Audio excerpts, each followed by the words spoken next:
वक्फ पर कानूनी जंग की अब बात करेंगे क्योंकि सुप्रीम कोर्ट में आज अहम सुनवाई हुई है।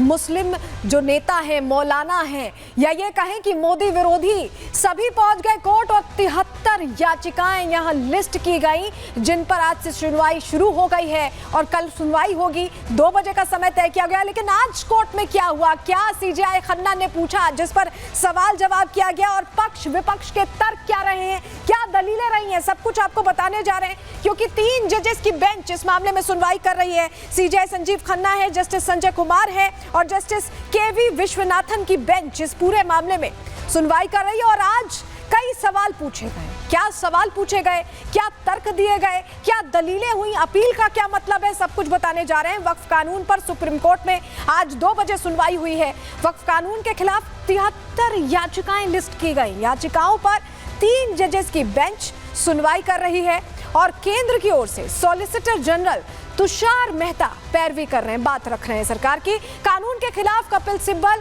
राजीव धवन, अभिषेक मनु सिंह भी अपनी बातें रख रहे हैं। सिब्बल ने संशोधित कानून की खामियां यहां पर गिनाई हैं, बताई हैं।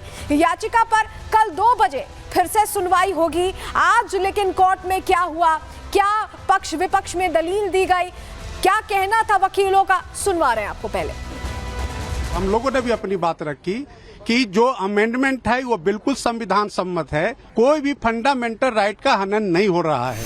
तो इन्होंने जो है ये अनकॉन्स्टिट्यूशनल जो चीजें इसके अंदर रखी है, हमें पूरी उम्मीद है कि हमें सुप्रीम कोर्ट से हमें इसमें इंसाफ मिलेगा। देश की संसद, महामहिम राष्ट्रपति जी की, लोकसभा राज्यसभा की भी गरिमा होनी चाहिए। देश के नेता प्रतिपक्ष राहुल गांधी जी को लगा इसमें कुछ गलत नहीं है, उन्होंने इस पर जवाब नहीं दिया। जिस इरादे से और जिस उम्मीद से हम लोग सुप्रीम कोर्ट में आए हैं, हमें बड़ी खुशी है और उम्मीद है कि कल फैसला हमारे पक्ष में होगा। और मैं मानता हूं कि इन सबकी पटिशन खारिज होगी क्योंकि वक्फ बोर्ड बिल में जो भी अमेंडमेंट हुआ है वो संसद द्वारा, सभी पक्षों द्वारा, सभी पार्टियों द्वारा वहां पे चर्चा की जाए। उसके बाद वकीलों को आपने सुन लिया। वहीं कांग्रेस नेता इमरान मसूद ये कह रहे हैं कि उन्हें कानून पर भरोसा है। विष्णु शंकर जैन कह रहे हैं कि जीत होगी। सुनिए।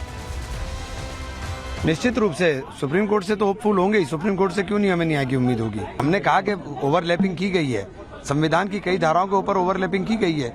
जो संविधान का मूल है, एक राइट टू इक्वलिटी की बात जब हम करते हैं, सबको समान अधिकार की, तो हमारे अधिकारों के ऊपर बुलडोजर चलाया गया है। वक्फ ट्राइब्यूनल पूर्णतः गलत है, सारे मामले सिविल कोर्ट जाने चाहिए, ये मांग हमने की है। सेक्शन 89 में अगर वक्फ के खिलाफ केस फाइल करना है तो नोटिस देने का प्रावधान है, उसको हमने चैलेंज किया है। शामला दाह जो एक गांव समाज की जमीन होती है, वो पूरी की पूरी जमीन वक्फ को घोषित कर दी गई है वक्फ की डेफिनेशन में, उसको हमने चैलेंज किया है। इसके साथ साथ और भी ऐसे प्रावधान है, सेक्शन 28 है, 29 है, सेक्शन 41 है, सेक्शन 36 है, जिन सब में डबल रजिस्ट्रेशन का प्रोविजन है। इन सबको भी हमने चुनौती दी है। तो कोर्ट में क्या हुआ आपको बता देते हैं। सीजेआई खन्ना ने यह पूछा कि याचिकाओं के निपटाने के लिए हाईकोर्ट को कहा जा सकता है। कानून पर रोक लगाने के पहलू पर कोई दलील नहीं सुन रहे हैं, ये क्लियर कर दिया सीजेआई ने। कपिल सिब्बल ने इस पर क्या कहा कि हम उस प्रावधान को चुनौती देते हैं जिसमें कहा गया है कि केवल मुसलमान ही वक्फ बना सकते हैं। सरकार कैसे कह सकती है कि केवल वो लोग ही वक्फ बना सकते हैं जो पिछले 5 सालों से इस्लाम को मान रहे हैं। राज्य कैसे तय कर सकता है कि मैं मुसलमान हूं या नहीं, ये इनकी तरफ से दलील दी गई। अभिषेक मनु सिंघवी ने क्या कहा, वक्फ कानून का पूरे भारत में असर होगा, याचिकाओं को उच्च न्यायालय में नहीं भेजा जाना चाहिए, ये इनकी तरफ से कहा गया। तुषार मेहता ने, सॉलिसिटर जनरल ने क्या कहा, संसद में संयुक्त संसदीय समिति का गठन किया गया था। उन्होंने बताया कि जेपीसी गठित की गई थी और इस पर विस्तार से चर्चा हुई है, सभी की राय ली गई है। जेपीसी ने 38 बैठकें की हैं, 98.2 लाख ज्ञापनों की जांच हुई क्योंकि सरकार ने सजेशन भी मांगे थे। तो ये सीजेआई ने जो प्रश्न पूछा उसका जवाब सिलसिलेवार तरीके से दिया है। लेकिन कोर्ट के अंदर के अलावा बाहर भी इस पर राजनीति हो रही है। सुनिए ममता बनर्जी क्या सवाल पूछ रही है और जगदम्बिका पाल ने कैसे जवाब दिया है। देश में एक बात और बाहर में और एक बात, एक दूसरा चलाकी नहीं चलेगा। Double engine government, double engine सरकार, आपको तो शर्म होना चाहिए। आप क्या कुछ बोलते और क्या नहीं करते, क्यों को टाइम में बोलते हम सबका साथ सब कभी विकास चाहते हैं। और चुनाव चलने का बाद आपको नेता लोग कहते हैं हम सबका साथ नहीं रहेगा, हम जो हमको वोट देगा हम उसका साथ रहेगा।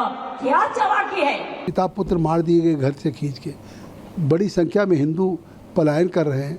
वहाँ जाने के बजाय आज कलकत्ता में मौलाना और इमामों से मिलने तो तुष्टीकरण है, मुस्लिम वोट बैंक है, कानून नहीं लागू होगा ये कहा जा रहा है, उकसाया जा रहा है। सुप्रीम कोर्ट में सिब्बल ने क्या दलील दी है, चलिए वो जानकारी भी जल्दी से आपको दे देते हैं, क्योंकि सीजेआई ने प्रश्न पूछा कि कम समय है, ऐसे में जरूरी बातें बताएं। इस पर सिब्बल ने क्या कहा, उन्होंने कहा कि सेंट्रल वक्फ काउंसिल 1995 के अनुसार सभी सदस्य मुस्लिम थे। मेरे पास एक चार्ट है, उन्होंने दावा किया हिंदू या सिख धर्मार्थ संस्थानों में सदस्य हिंदू या सिख ही होते हैं। जो दो गैर मुसलमानों को शामिल करने की बात है उस पर ये जवाब दे रहे हैं, ये नियम का सीधा उल्लंघन है, ये 20 करोड़ लोगों के अधिकारों का संसदीय अतिक्रमण है। ये दलील इनकी तरफ से दी गई, कपिल सिब्बल की तरफ से। ये उन्होंने बोला कि एक तरह से अधिकारों का उल्लंघन है, तो राइट का जिक्र यहाँ पर कपिल सिब्बल करते दिखाई दिए। लेकिन सीजेआई ने इसके बाद, जब कपिल सिब्बल ने अपनी बात रख दी, उसके बाद सीजेआई ने तुषार मेहता से, सॉलिसिटर जनरल से सवाल पूछे। क्या उन्होंने पहले सीजेआई ने प्रश्न पूछा, सुनिए, अगर इन संपत्तियों को डी नोटिफाई किया गया तो ये एक बड़ा मुद्दा बन सकता है। सीजेआई ने इसको लेकर चिंता जाहिर की।